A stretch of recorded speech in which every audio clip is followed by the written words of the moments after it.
The following program contains adult language, poor taste in jokes, racial slurs, political slurs, slants, and all sorts of things that if you are sensitive and have a delicate constitution, you should probably go watch Teletubbies. You were warned. Hey kids, welcome back to Roto Talk.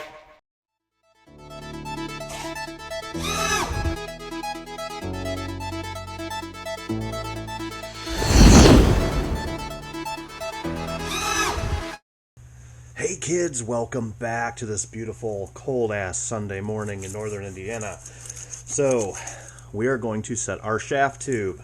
Pretty cool. So the first thing we're going to do, when the original Cracker crashed, because this was supposed to be a whole new build, but like the day before I started it, I destroyed the old Nintendo, as you may have seen. It crashed so hard it actually broke two of the ISO mounts for the engine, so we had to replace two of them. So, first thing we're going to do to set our shafts, we have to get our alignment. Okay, this is how I put them in. You can do it a different way. All right, I open these up. That's supposed to have a lock washer on it. I'll fix that later. Okay, I take the nut side, I open them up, and I take the bolt side,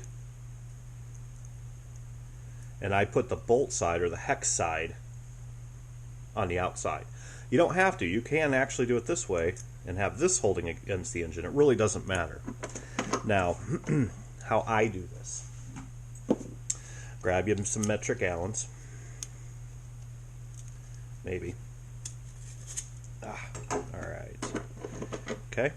Now, after the sealing and clear coat process, or sealing process, let's just say that, you may have to open these holes for these engine mounts back up. These ISO mounts, anti-vibration mounts, come with the engine bracket I buy off ZippKits. All right. So what I do is I slide these in.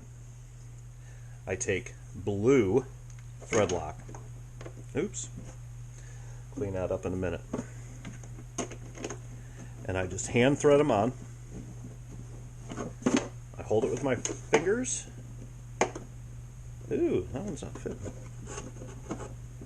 Is that stripped out? Oh. No, just wrong damn size. Alright. It's early in the morning. Alright. And I just hold it and tighten it. That's it. I don't usually use thread lock on this side. It's just, if you're pulling engines in and out, it's a pain in the ass. The lock washer is usually enough. So we're going to go ahead and zoom through this.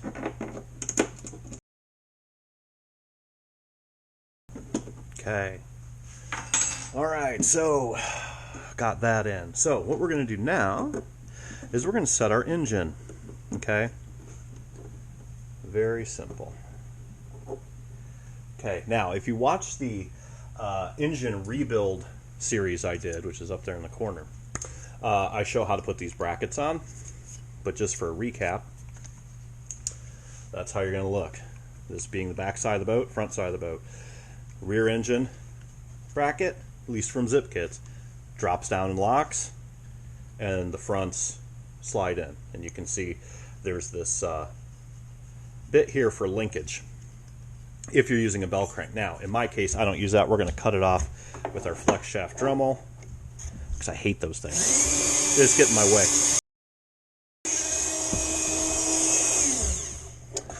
Alright, so I don't cut it all the way through. I didn't have my Dremel on high. It's alright. Done. I'm going to blow this off. Now, whenever you do anything like that on an engine, always cover up your carb. I have a balloon over this. So, we're going to slide this in. Washers all to the outside.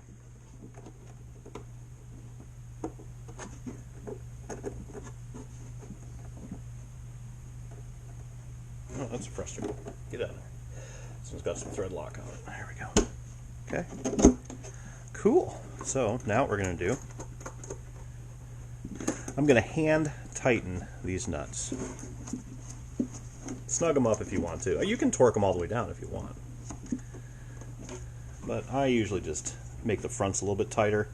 Back's not going to make as much a difference. Now, what you need to do is you need to line up this collet with where the shaft is going to go through the hull of the boat. There's a lot of different ways to do this. Certain people use certain methods. It's fine. How I do it, it's not the space shuttle. It's not that big of a deal. I use a piece of old flex shaft. When you cut your flex shaft off, almost always, you're cutting your shaft down. Depends on what size you order and things like that, but I got tons of this stuff around. So I slide this all the way in my collet. Okay. And I can see that this is bending up a little bit right there. I make my shaft holes a little bit larger than probably needed. So all I do is you can take a pencil, take a pen, whatever. Now I know like M5 and stuff, you know, a lot of guys get really anal about this part. I don't. I make a nice little hole to allow for some nice angle. The problem is, here's what I've found. Like I said, everybody's got their own method, but here's what I found. If you make this too accurate, like super, super tight, right? And it's like, wow, whew, okay, that really limits your angle because that hole, you don't have enough geometry to change the angle of your shaft tube, okay? And the problem with that is you can end up with a larger kink, and that's just not good. So I make mine a little bit bigger. I'm going to make mine probably from here to here, okay? So now let me grab a drill and a drill bit. This is how I do it, okay?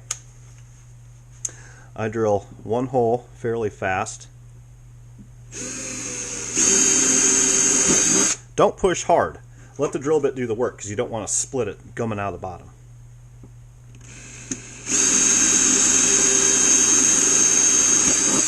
Okay.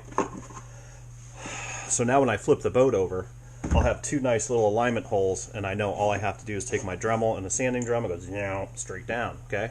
So let me get the engine out. We're just going to lift it out, and I'll flip the boat over, and I'll show you what I mean. Okay, here we are. So we flipped over. Now you'll notice these are not in line with my seam as much. Okay, so I'm going, but you got to remember I used a flex shaft, so I'm going to make it a little bit wider.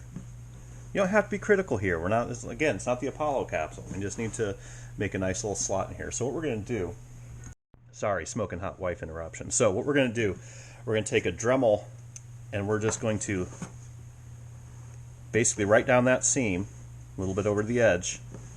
We're just going to, about that wide. It's a drum bit.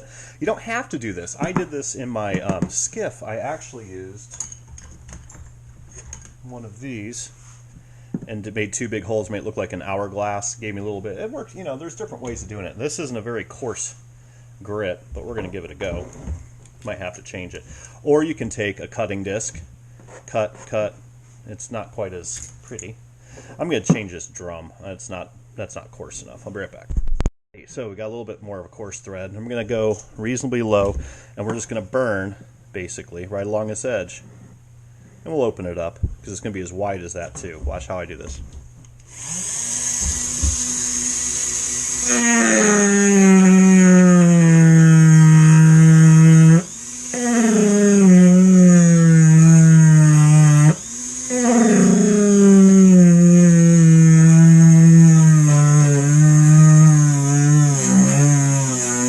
You don't want to go too high of RPM, because then it'll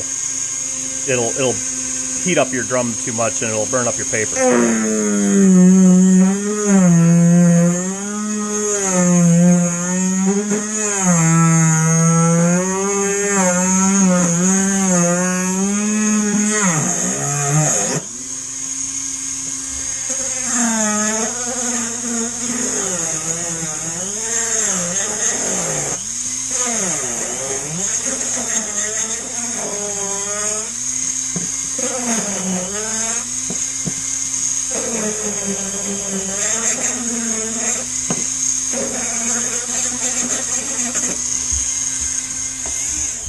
Now again, I've made these holes bigger.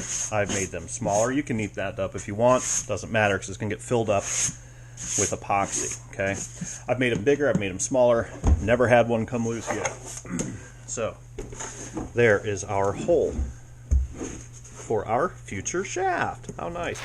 Man, I've really done a better job on this. But again, all right. So now what I will do, usually, is I will make a taper and sand kind of along the edge so the epoxy has something to adhere to, because that's pretty smoothed up.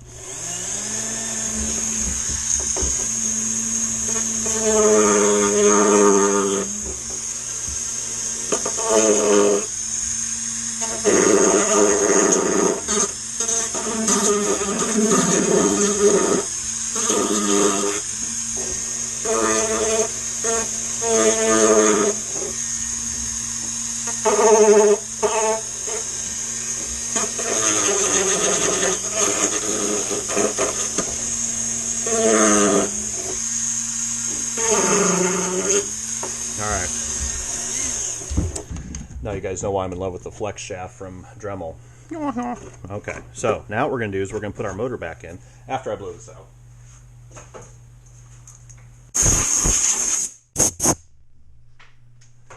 Okay, so we're going to put our motor back in we're going to chuck in also that piece of shaft, because that's going to serve as our holding bit. Now you can use a drill bit. You don't have to use the shaft. For those of you that don't have a spare piece of flex shaft around, take a drill bit, take your shaft tube, find a drill bit that fits in there well, and bada bing, slide it in there. All right. We're going to slide this back in. Okay. Again, just minimal torque, nothing fancy. And the first thing we need to do, like I said, none of this needs to be super tight. What did I do with... There it is. Okay. So, we're going to put this in here. Okay. And we might even have to bring this out a little bit more, but we're going to anneal it, put a little bit of a bend. I don't want to have this hole all the way back. I like having the hole, I'd rather favor the engine side on length than the back. The back will decrease your angle, which is nice, but your epoxy, the closer you are to the hinge point, the stronger the bond's going to be, you know, leverage-wise. So that's just how I err on the side of that. Now, what you can do, you can take a scrap piece of tube, and let's see how it fits. I'm going to go underneath the tool. Okay, I need to open this up a little bit, this bracket, just because it got some sealer in there and whatnot. We're going to open that up, and then I'm going to take the real tube we're going to use, and we're going to mark it right there. That way we know we're to anneal it. Be right back. Right, so now what we're going to do, I opened up this hole a little bit. I'm going to take 2 5/8, and I'm just going to lightly, gently, it doesn't have to be torqued down, we're not running it, torque that down a little bit. Then what we're going to do is we're going to slide our shaft tube, which this one, I buy the long ones just because I never know what boat I'm going to be building. Because I buy kind of them in bulk from Joe, I'll buy from ZippKits, I'll buy like 5 of them at a time. And we're going to slide this in here. Now, if you watch my annealing video, okay, I show you about stuffing boxes and things like that. We're not doing that in this boat. We're just going straight shaft. Now, if you want to, you can put in the stuffing box. Watch that video. I'll put a link over here. It's in the playlist of this too, on how to anneal. So what we're going to do, we're going to go straight shaft on this one. We're going to mark right here. Okay? And then I know I need to anneal it a little bit behind. Give it an inch, whatever. Okay? We do not need to anneal it there. And then back here, we're going to anneal it again. I'll show you that in a second. So, be right back. Watch that video on annealing. If you don't know what I'm going to do, I'm going to heat that up with the torch until right behind there. So like right there to there, I'm going to get her glowing and then just let it cool off or quench it, whichever you want to do.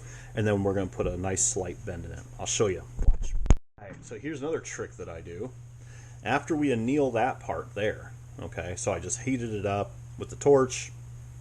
Now we can bend it. Now what I do, we know we're cutting off like from here all the way back probably.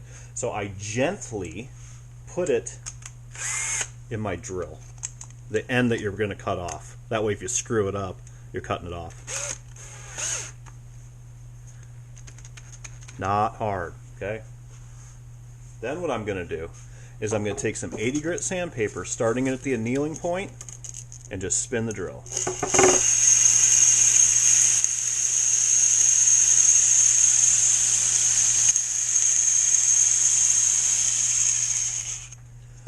That does two things. The first thing that it does, okay, is it polishes this so the epoxy has something to stick to, and now it has a nice grain to it. You might want to even go on a lower, you can do it by hand too. You don't have to use a drill. Drill looks better, but you can just give it a thread basically, okay? And that's all you're going to do. Now, one of the things that, so it does that, and it also gets that bluing off. But it gives you a nice gluing surface. That's what you want, because when we epoxy this thing in, we want to make sure she's nice and stable. The other thing I'm going to do is I am going to pre-cut this, okay? Because it's way too long to work with. It's a little bit extra work because I'm going to be cutting it twice, but that's okay. Now, that's where I want it. Now, we know our annealing was from here to about here. Now what I'm going to do, you can see it's a lot longer.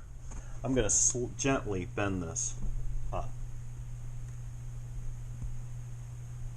Just a little bit, okay? Now, you may want to put, now my shaft on this one, I put in a longer flex shaft. It's actually that long. You might want to put your actual boat prop shaft in there.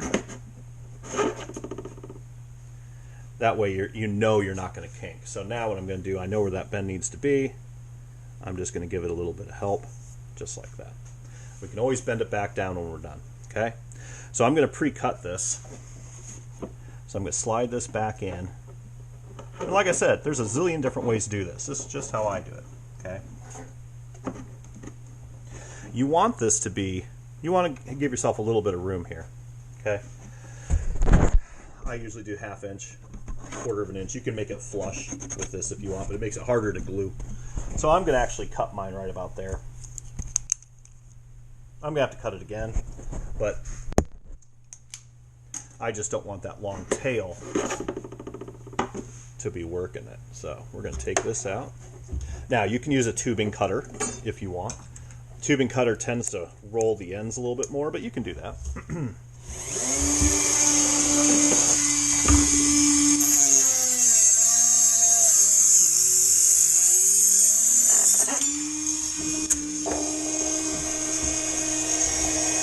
Now, if that were the final cut, and I did it off camera because I didn't want to get it all over the engine.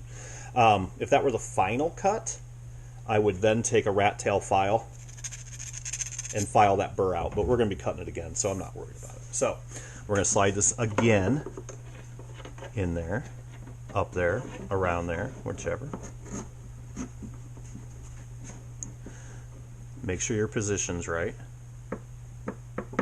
Okay, just like that. Now, here's something I do that kind of wavers off from what other people do.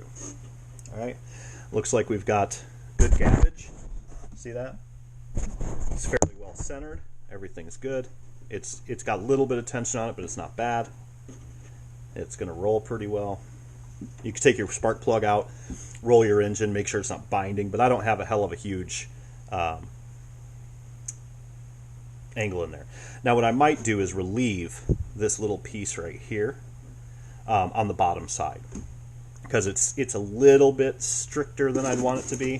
So let me flip this boat over and I'll show you what I mean by that. Okay, I can relieve this, take that sanding drum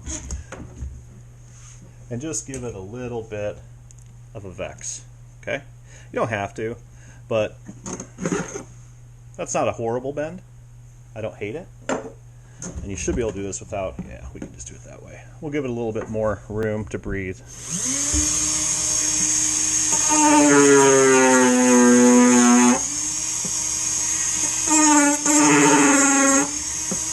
Okay. Now, it's going to go through nice.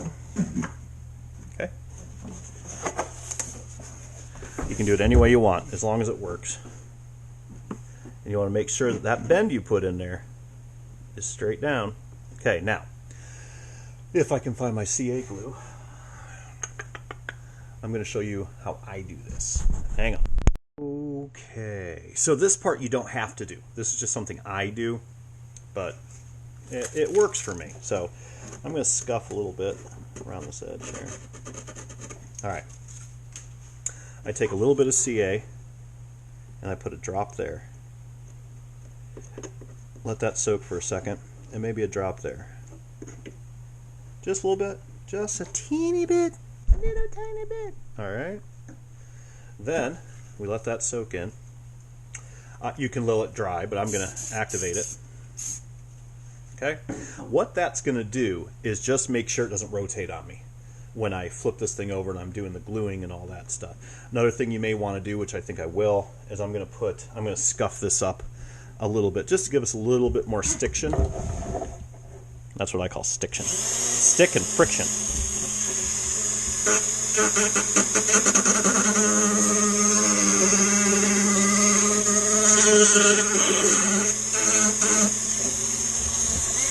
Kind of cuts through that clear coat, so it gives you a better gripping area. Okay. All right. Next step, we're going to flip this guy over. Then, where's my blue tape? Blue tape! All right. You don't really have to do this. Spray a little bit of alcohol on it to clean it up. Use your Pink Floyd t-shirt to dry it off. This is just making sure there's no dust, but you don't really have to do that. That's just... So what we're going to do, this is just going to be a barrier. I'm going to have to dry this with a dryer. It didn't dry as quickly as I liked. Okay. And you want to tuck it in here. You want your epoxy to really run in there. Just like that. Yeah, I'm going to have to do this again. That's okay. You're getting the gist. This is so the shit don't leak out the bottom of the boat. Handy, huh? Okay, just like that. And if you want to be extra careful, you can even put another piece over here. I don't think I'm going to have that problem, but we'll do it anyway. Not a big deal. So that's going to be a nice, good seal. This is going to be peeled right back off once the epoxy sets up. You can peel it off when it's done curing. It's fine. Or you can do it right when it gets sticky enough not to run. Just 'cause it's not sticking too good on that side. All right. Now, what I'm going to do is we're going to mix up some 30 weight epoxy, and we're going to drop it in there. We're going to try to make sure our boat's semi-level, just so we don't get and it's not. Dang. This stand sucks. And we're going to then, that's good, mix it with our microvolane snow cane. Okay. We're going to take 30 weight, we're going to mix it. We're going to thicken it up, and we're going to put a nice thick batch right here where the shaft goes through the brace. Then we're going to put it right here, and then I'm going to heat it so it really thins out, but it still has the fiberglass in it. So let me get the epoxy ready, and we'll be right back. All right, so we got some 30 weight. Now, if you're not used to this, measure it. Okay, so we're going to take our 30-minute, got our popsicle stick, got a brush. Okay, measure it out real well. Then we're going to take some micro balloons, or sawdust, works too. But the fiberglass, the stuff's pretty cheap, and it's like a lifetime supply just about. I mean, I can't remember how much it is off Amazon, but it's not bad. I want this even thicker, believe it or not, because I am going to heat it, but I don't want it to run all over the place. That's a lot.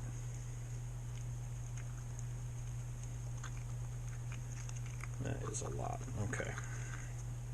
Put this over here.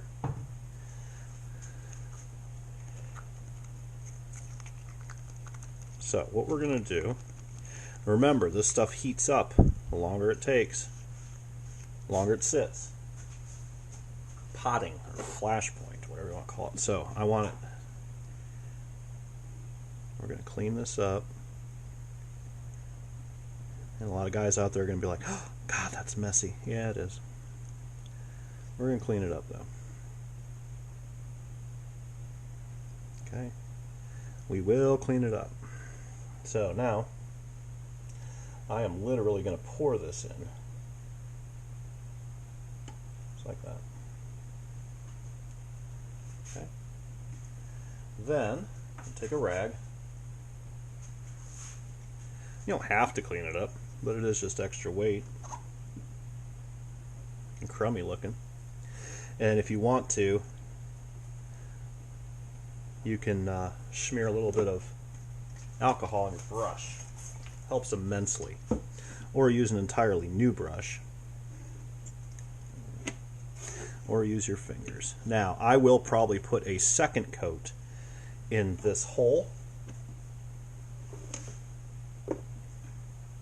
because it is going to sag a little bit. I didn't make it thick enough. And we're going to do the back side too. And I'll probably put a second coat of filler epoxy in there. Fucking brushes. Alright. Now what we're going to do, this is what I do, you don't have to. I still think this is angling too much this way. Okay. We're going to heat this guy up. See those air bubbles in there?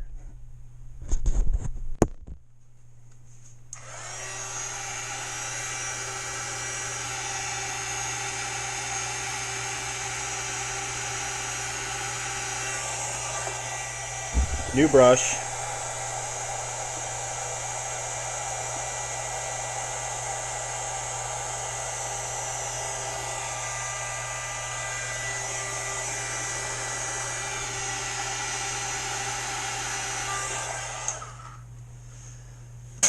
Now, if you don't want a big old wide thing like that, be more careful. I was not, okay? Or you can put down tape, let it gel, peel up the tape, and it'll be good as gold, okay? A lot of times if you try to fix this issue, should be jacking up the front, that's okay. If you try to fix this issue, you can make it worse, right? Because you're smearing it around. But we can take our finger like that. But if you want to, I don't want to. It's just going to make a bigger mess. It's not going to hurt anything. We're not talking tons of weight here. Not even a little bit. And we will do a second coat on the hole, like I said.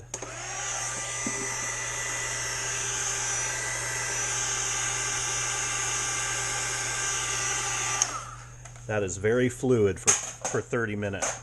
Okay? We will make it look a little bit more squared up.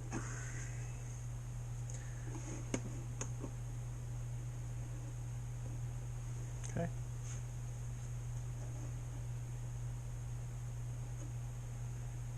Right.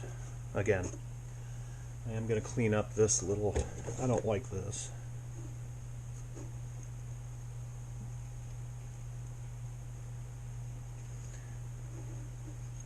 You know, make it as neat or not neat as you want to. It's your boat.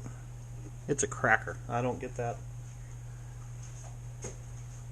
I'm probably going to destroy this boat in a few months, so, you know, it is what it is. But you can take your time with this. You can make it nice and wide. You can make it thin. I've known people that have taken braces. They'll take like a wooden biscuit, like one of those little ovals, and they'll drill that out too. Set it in there, make a frame so it's like doubly thick. Set the frame in there, and then epoxy the whole thing. Really gives you a lot of rigidity. I never had one break loose. Never have. So a lot of guys will use will use fiberglass instead. They'll actually fiberglass it in. They'll lay a piece of fiber cloth over the shaft tube, and then they'll use resin, you know, blah, blah, blah, blah. That's better to do before you seal it, to be honest. You can do all this before you seal it, if you want, to really soak into that wood. I don't, usually. I wait for, this is the hardware section for me, so I don't do don't do it this way. If you don't put in the micro balloons, it won't be this white color. It'll be clear. It won't stick out like a sore thumb as bad. Or you can take some touch-up paint, touch it up, whatever you want to do. There's all sorts of ways. Or you can make a little cover that goes over it. 3D print you a little thing there that doesn't look as stupid. Whatever, you know. I can always take some touch-up paint and do that too. But, it'll be fine. So I do have this hole in here coated really well with epoxy and everything like that, but it did sag, so it's kind of like doing a half moon around the bottom. So when this cures, I'm going to take some 10-minute probably, thicken it up and just kind of pack that so it just doesn't, it has a nice bonding surface in there. You just want to keep it from wiggling. All right, so in a couple hours that's going to be hard as a rock, Mr. Holmes, and bada bing, then we're going to be done with this. Then what we're going to do is we're going to start mounting hardware. We're going to do the shaft, we're going to do the strut. Now a lot of people will mount the strut. Strut's what holds your tube, okay, and your props coming out of it. Remember we did that in the annealing video. Where'd it go? Oh well, doesn't matter. A lot of people put the strut on before this point. I don't. It's just more stuff to get in the way. I built enough boats, but if you want to, it adds more steps because then you have to pre-measure and blah blah blah. Trust me, this is the quickest, easiest, efficient way to do this. So until later today, probably we'll start the hardware. We'll peel the tape off the bottom of this. Obviously, don't leave that on because makes your paint job pretty ugly. No leakage, that's good. And we'll just peel that off and bada bing, like I said, touch that up, 3D print something to go over it, do whatever you want to do. Not a big deal. Again, once you get everything in here and the paint job on and all that stuff, the sore thumbs don't stick out quite as sore thummy. Up to you guys, whatever you want to do. It's your boat. So, until later on today, when we start doing hardware, see you then.